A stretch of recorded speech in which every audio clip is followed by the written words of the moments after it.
Lip readers discover Meghan Markle saying, "Take advantage of this situation." Hello everyone and welcome back to my channel, Leilani of Barbados, or should I say welcome back to myself. I know I have taken a break, which I have not intentionally done on YouTube since I started. Thank you all so much for your well wishes for my birthday. You are all so sweet. But here I am sailing in. Ahoy, matey. Ahoy there, matey! Some of you may know that Channel 5 UK has been doing these documentaries on Meghan Markle. This latest one that I have been looking at is Lip Reading the Royals. So I wanted to go through it with you to give my opinions. Shout out to the lip readers. They are the real MVPs, and most valuable players, if you will, of this documentary. The commentators, not so much. In the following program, we have used forensic lip readers. They are highly skilled and only a small number exists in the UK. What's uncovered, they believe, is close to accurate, but actual conversations may vary. Let's get into it.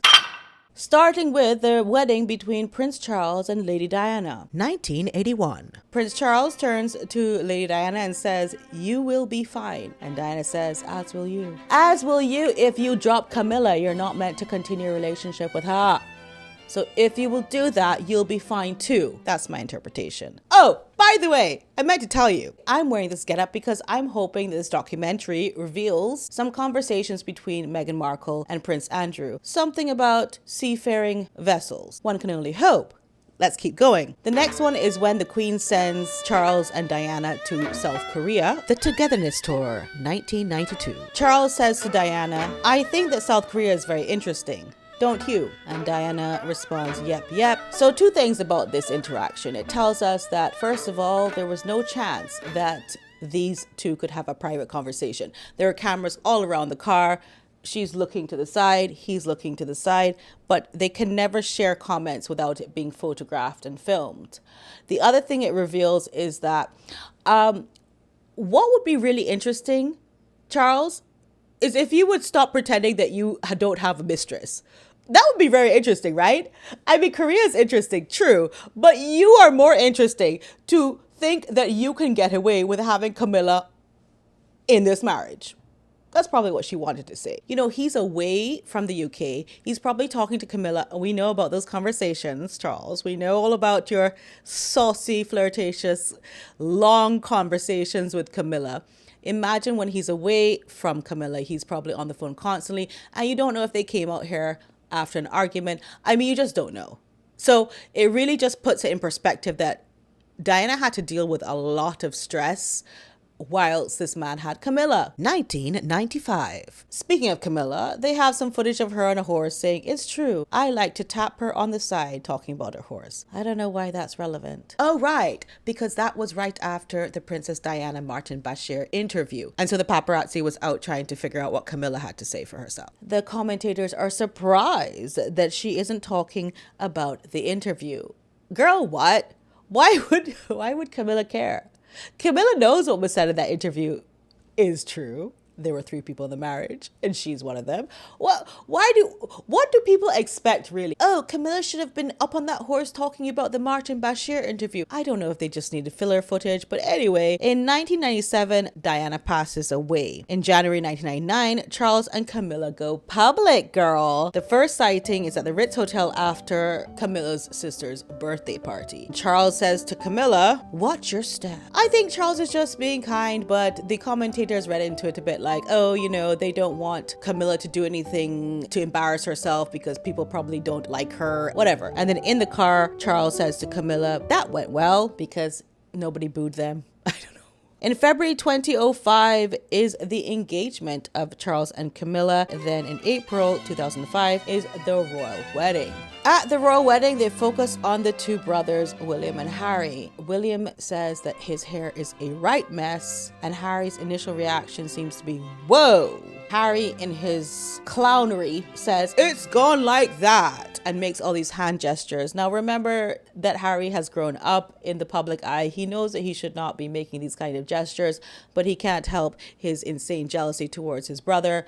And that's just my opinion. William says to Harry, "Don't." Harry the clown. By the way, I just want to make a point. This documentary seems to clown Harry a lot. It bigs up Meghan so much so that you should be quite happy that you don't have to watch it, because the amount of bigging up of Meghan and the putting down of Harry almost makes me feel like Channel 5 UK knows something that we don't.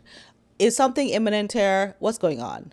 Okay, we'll get to that in the end. In the end, we will talk about what Channel 5 is really trying to do by making these documentaries, bigging up Meghan and rehabilitating her image in such a way. Moving on, let's talk about Camilla's Camilla's feathers. Camilla says, I wish I hadn't had feathers. Charles says, they look awful. And the commentators are all like, he shouldn't have said that one.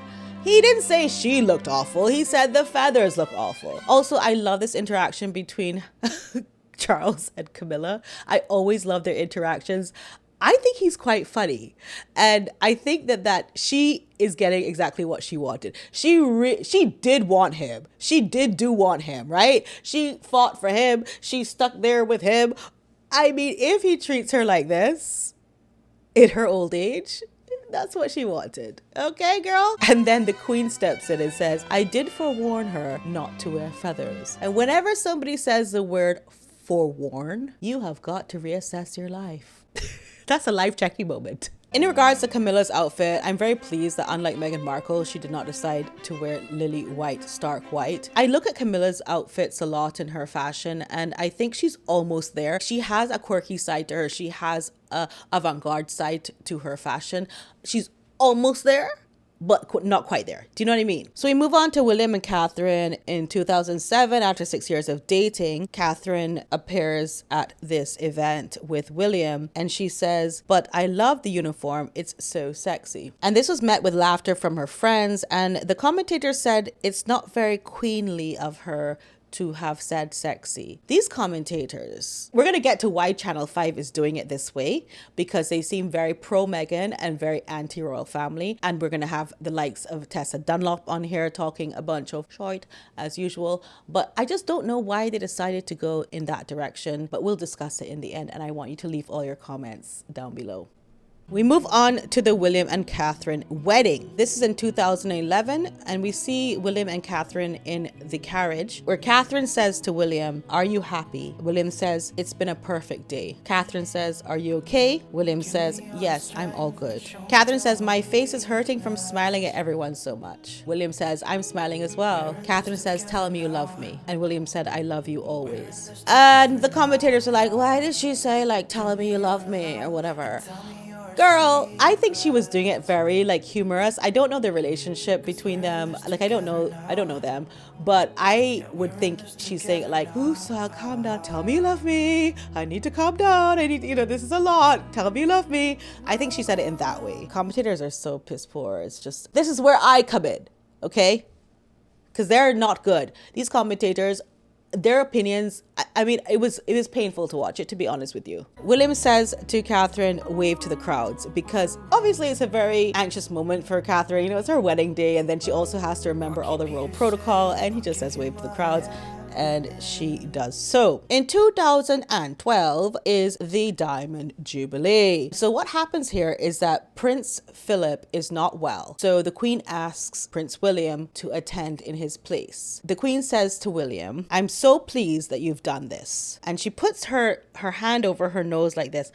And this whole documentary would not be possible if everyone put their hand over their face when they were talking, or their nose, or like that. Like how lawyers talk to their clients in filmed court cases and stuff. Just put your hand over, Anyway, moving on. And he replies, I owed you that. And that just shows William's sense of duty to his grandmother. Talking about Prince Philip, the Queen says to William, he must rest up so that he can get better. William says, oh, I see. And there's some other interaction where the Queen is saying if he doesn't feel well, he shouldn't be here because he'll be grumpy. And William says, he is grouchy, I know. As you know, in July 2013, William's first son, George, is born. We skip to William instructing George on his first day of school. And the lip readers are basically saying that William instructed Prince George on this day and that Prince George acknowledges that and shakes the teacher's hand. After this, Harry's birth weirdly comes up. I don't know why they keep infantilizing Prince Harry. It's like, oh, George was a baby and he went to school, and then, oh, Harry's also a baby. He was born in 1984. They bring up Meghan Markle. Now, by the way, this entire documentary has been promoted as Meghan Markle's Whispers. Meghan Markle said this. And they're squeezing the last of the lemon juice out of the lemon, girl. And the tree and all is like, enough with the juice. Help me! After 1 year of secret dating, on September 2017, they go public at no less than Invictus, the wheelchair tennis. Although they couldn't find anything there, months later, they're engaged and Meghan Markle gets invited to Sandringham, which is usually reserved for married royals. And I just realized something. I know a lot of people talk about Meghan Markle was given all these benefits and all these privileges that other royal couples were not given until they were married. But I just wonder if they were not trying to vet her a little bit there. And I'll tell you why. Because the lip reader then says that they noticed William saying that he would like to chat with Harry some more. And then William saying, "Are you up for that?" to Harry. And Harry says, "Yes, it's the best deal." Which is an awkward statement, but he said yes. Whether or not Harry manages to tear himself away from Meghan Markle's claw long enough to have a conversation, we don't know. But was that when Prince William cautioned Prince Harry that things were moving too quickly with Meghan Markle? Later, after Meghan Markle is ogling William and salivating over him and trying to talk to him here, there, and everywhere, William says to Meghan, very Irish, and he repeats it and he's laughing. So I don't know if she was claiming another nationality, ethnicity, identity for the 49th millionth time, 43% time of her life, but for some reason William is telling her, yes, that's very Irish. And Meghan, of course, feels very pleased that she's gotten a response from William and sticks out her snake tongue. In May 2018, it is what Meghan Markle calls a show, her wedding. And then we get the balcony scene, which has been immortalized by South Park in this outfit with the hat like that. Girl, I'm sorry. I'm sorry, but I only see South Park cartoon when I look at this outfit. I'm sorry, it's just done. It's done. And here, Harry is explaining to Meghan what will be done with the paras. They'll be flying overhead. And the commentators decide that this is a very mansplaining. They are dumbing down Harry. He's so dumb that he has to explain to this woman like she wouldn't understand that things are flat. Like, again, they're putting him down the whole time, and I don't know what they're trying to achieve, but we will come to a conclusion in the end, not to worry. Meghan Markle says, okay. And here we come to the pièce de résistance. Indeed, this entire documentary has been promoted as Meghan Markle saying something, okay? 2018 Remembrance Service. Meghan Markle says to Harry, take advantage of the situation. And Harry says, today? Meghan Markle says, do it tonight. And Harry says, you do realize that this is the end? Meghan says, yes, I do now. You have to appreciate that Meghan Markle had the unmitigated goal. The impudence! The audacity! The unmitigated gall! To sit up here with all the lights shining on her and think that she's so clever or so emboldened that she would talk about ending something in front of the entire nation, royal family, and all the people who love them. And you can see how smug she is about it. Like, I feel like she always knows where the cameras are. She always knows she's being filmed. She's even recording herself most of the time. How is she just sitting here being like, yes, it's gonna be ended tonight. We're doing it tonight, and be so proud of plotting and planning and conning in front of the entire world. That to me tells you the measure of Meghan Markle. To do this in plain sight is so obnoxious. And the worst part is that she's proud of herself for being obnoxious and being caught on camera doing it. After that, she goes on her mean mega bitch tirade. The royal family gets the brunt of that, but yet they still have to put up with her. So the RAF event, which is a 100th anniversary, William and Harry are very awkward with each other already. So Harry and William do say hello to each other, and then William, having manners, says, I'm happy that you're both attending. And Harry responds, of course, even though we're assholes, we'll be here with bells on our assholes. And you see Meghan, of course, with her claw. Mexit happens in January 2020. We all remember that. After this event, there is also that Instagram statement that Harry and Meghan are stepping back. Say hallelujah, hallelujah, was so unprofessional, so low class. But anyhow, in March 2021, we have the Oprah interview, if you remember. And in July 2021, just a few months after that, Diana's statue is unveiled for all to see. And Harry has to go back home. I didn't even pay attention to the artistic quality of the statue because it was just so shocking that Harry had to go back after that Oprah interview and interact with William. It was an awkward interaction. Harry and William both reacted to the statue saying, "Oh my, this is spectacular." But they don't ever look at each other. They don't ever talk to each other looking in the face. Harry goes on to say, "This is so surreal seeing her." And William replies, "It is surreal." William probably is thinking it's surreal seeing you, Harry, after you lied about the royal family and said we're racist. And after you said that, you then doubled down and said that people tried to unalive your wife. Like, I don't know. How are you actually here? What's going on? But that is not the only time that Harry turns up to show his bold face. You must really wonder, like, after going through so many embarrassing times showing up to the royal family after doing the atrocious things that he's done to them, he's probably trying to get back in with them. Like, this man has no shame. He's so entitled. He doesn't care about anything he does. He has no accountability.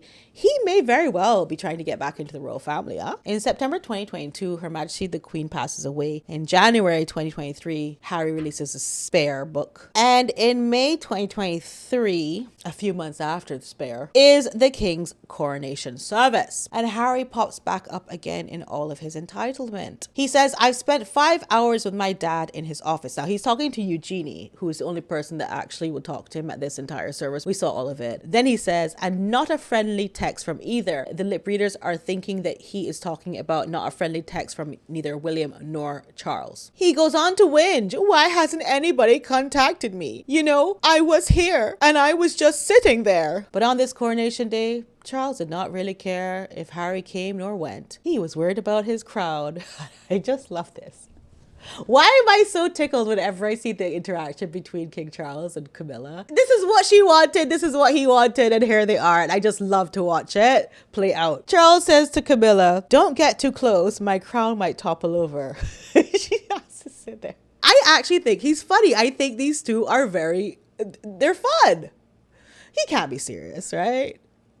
Well, I mean, the crown does look quite heavy, I must say. And King Charles goes on to say, "And I don't want that to happen," for his crown to topple over. And then to the rescue, Prince Louis. He's my fave. I'm a bit biased. The lip readers go on to give us some insight as to what Princess Catherine was saying to Louis. She says to Louis, "Look, what's that?" referring to the flyover of the airplanes. And although it seems that King Charles is quite tired at this point, he says, "Oh, I don't want to miss this." And then afterwards he says, "I'm done."